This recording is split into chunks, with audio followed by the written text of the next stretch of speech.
Thank you, Mr. Chairman.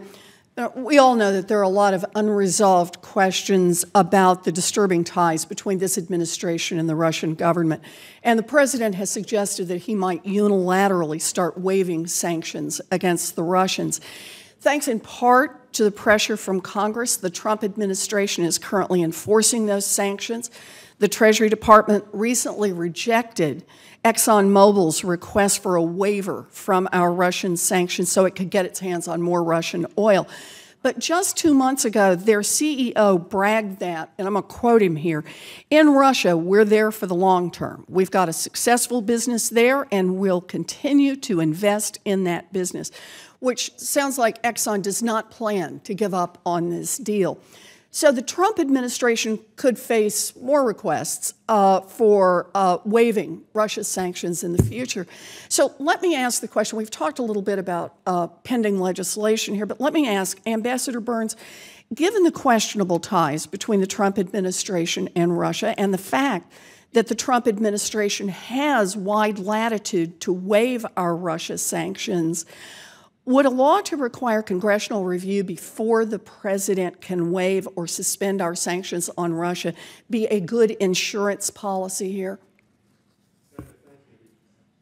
Thank you, Senator. Before I answer, I want to let you know that I informed committee staff a couple of days ago that I consult with the Cohen Group in Washington. The Cohen Group has a client relationship with ExxonMobil, and I wanted to disclose that to the committee.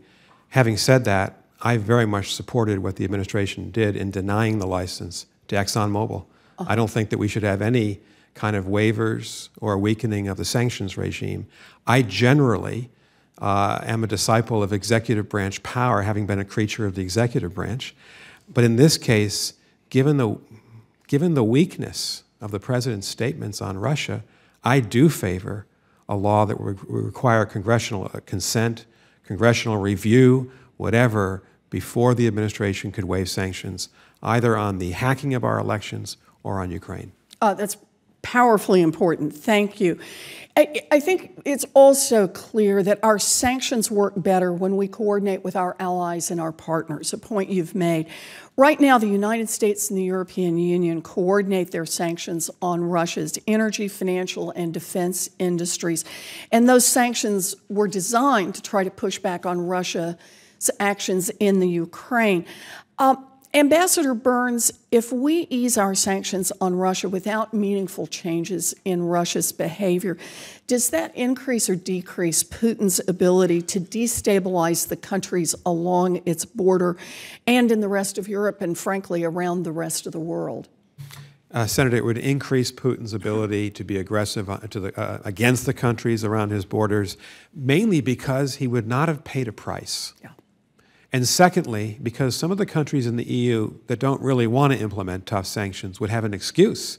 If the United States eased up, they'd argue in the EU councils, and they have to agree by unanimity for these sanctions. They'd argue that Europe should weaken correspondingly, so it would not be in our interest. Right. And let me just ask the related question on this. Obviously, one of our strongest tools against Russia is the U.S.-EU economic pressure.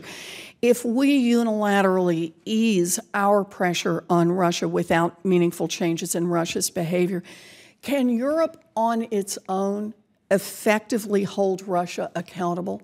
I don't think so. Europe has a greater trade relationship, as you know, but Europe doesn't have the political and military weight to be an effective deterrent. It needs the United States. That's why we've had NATO since 1949. So we've got to have an integrated strategy. Good. Thank you very much. You know, I'm very glad that the administration denied Exxon this recent waiver from our Russian sanctions for now, but we have to be clear about the broader context for this. Our intelligence community has determined that Russia engaged in cyber attacks on the United States to interfere with our election. The FBI has active and ongoing investigations into connections between Russia and the Trump campaign.